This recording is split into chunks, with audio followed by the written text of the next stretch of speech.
E em relação ao reajuste do piso, Fátima, também temos uma consideração muito importante a ser feita, né?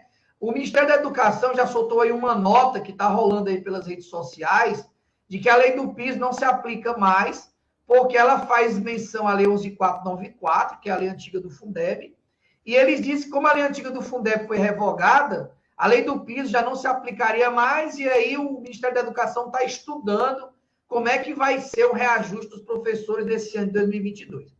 Eu gostaria de dizer, primeiramente, né, da mesma forma que eu me posicionei de forma antecipada a questão do rateio, que é um entendimento muito equivocado afirmar que a lei do piso não vale mais, e eu digo por quê. A lei do piso, que é a lei 11.738 de 2008, no artigo 5º, ela diz que a fórmula de reajuste do piso, ele vai se basear no valor mínimo aluno-ano.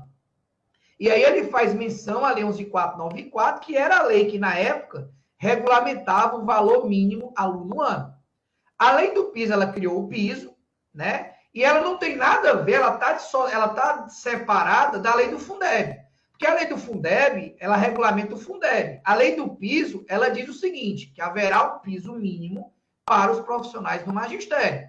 Então, independente da lei 11.494 ter sido revogada, a lei 11.738, ela permanece, ou seja, deve haver um piso mínimo.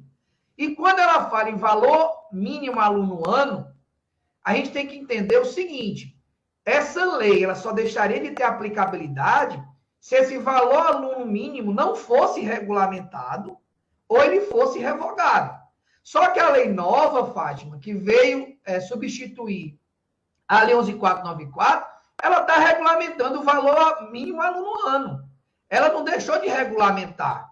Ela apenas revogou a lei 11.494 e quando a gente faz a leitura do artigo 5º da lei do piso, né, lá ele fala que não vai utilizar a lei 11.494. Lá ele fala que vai utilizar o valor aluno-ano mínimo. Então, se esse valor aluno-ano mínimo passou a ser regulamentado por uma nova lei, não é porque a lei 11.494 foi revogada que o piso deixou de existir. Tanto é que o Ministério da Educação, quando lançou a última portaria estimando os valores de 2021, da mesma forma que estimou o valor aluno-ano de 2020, ele seguiu o mesmo regramento da lei 11.494. Né? Então, assim, dizer que o piso acabou simplesmente porque a lei 11.494 foi revogada é um absurdo, porque o valor aluno mínimo continua existindo, só que agora é regulamentado por uma outra lei. Tanto é que se a gente fizer uma leitura aqui do artigo 5º, o que é que o artigo 5º da Lei 11.738 de 2008 ele fala? O piso salarial do profissional do magistério será atualizado anualmente no mês de janeiro. E o que é que o parágrafo único fala? A atualização de que trata o caput deste artigo será calculada utilizando-se o mesmo percentual de crescimento do valor anual mínimo por aluno referente aos anos iniciais do ensino fundamental, definido pela Lei 11.494. Se a Lei 11.494 deixou de definir esse valor aluno-ano, e esse valor aluno-ano passou a ser definido pela nova lei, você aplica a nova lei, acabou. Você não deixa de aplicar a lei do piso por isso. E aí, seguindo o mesmo regramento da lei anterior, que era a Lei 11.494, e aí você aplicando a lei nova, você chega ao percentual atual de reajuste, que se baseia de que forma? Você vai fazer o seguinte, você vai pegar o valor estimado de 2020, que foi colocado pela portaria interministerial número 3, de 25 de novembro, ele previu aí um valor mínimo aluno-ano de R$ 3.349,56. Você vai pegar a portaria número 10, de 20 de dezembro de 2021, que estimou o valor aluno-ano em R$ 4.462,83, e aí você vai chegar fazendo a diferença de aumento de percentual no percentual de 33,23%.